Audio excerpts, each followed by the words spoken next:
வணக்கங்க. இப்போ பார்த்தீங்கன்னா தீபம் முடிஞ்சிச்சு இல்லைங்களா? அந்த அகலெல்லாம் வந்து எண்ணெய் பசையோடு இருக்குங்க. அந்த எண்ணெய் பசையில் நம்ம கையிலையோ சோப்பு போட்டு கழுவுனா போகாது.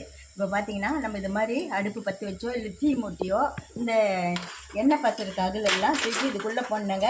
இந்த நெருப்பில் இந்த மாதிரி போட்டுட்டு எல்லாம் அந்த எண்ணெய் பசை இருக்குது, நம்ம எவ்வளோ அகல் ஏற்றணுமோ எல்லாத்தையுமே எடுத்து இது மாதிரி இந்த நெருப்புக்குள்ளே போட்டுருணுங்க. போட்டுட்டு கொஞ்சம் நேரம் ஒரு 1/2 hour நம்ம வெயிட் பண்ணி பார்ப்போங்க.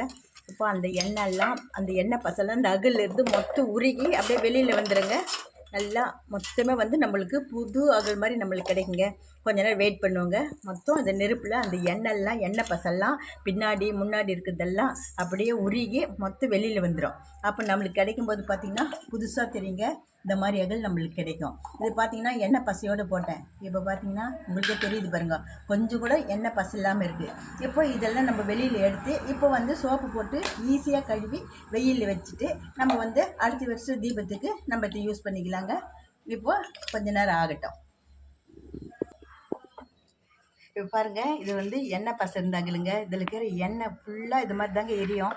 எரிஞ்சு மொத்தமே நம்மளுக்கு வெளியே வந்துட்டு க்ளீனாக கட்டுங்க. இப்போ பாருங்கள், இதில் இருக்க எண்ணெய்லாம் நல்லாவே இப்படி எரிஞ்சிட்டு இருக்குது பாருங்கள், தெரியுதுங்களா? இது மாதிரி பொங்கி பொங்கி மொத்தமாக வெளியே வந்துடும். இது வந்து எரிஞ்ச பிறகு பார்த்திங்கன்னா நம்மளுக்கு இந்த மாதிரி க்ளீனாக தெரியுங்க. இந்த மாதிரி அகலுங்க வந்து நம்மளுக்கு இப்போ எண்ணெய் பசை இல்லாமல் நம்மளுக்கு நல்லா க்ளீனாகிடும். இப்போ பார்த்தா தெரியும், இந்த எண்ணெய்லாம் இது மாதிரி தாங்க எரிஞ்சு நம்மளுக்கு புது அகல் மாதிரி வருங்க.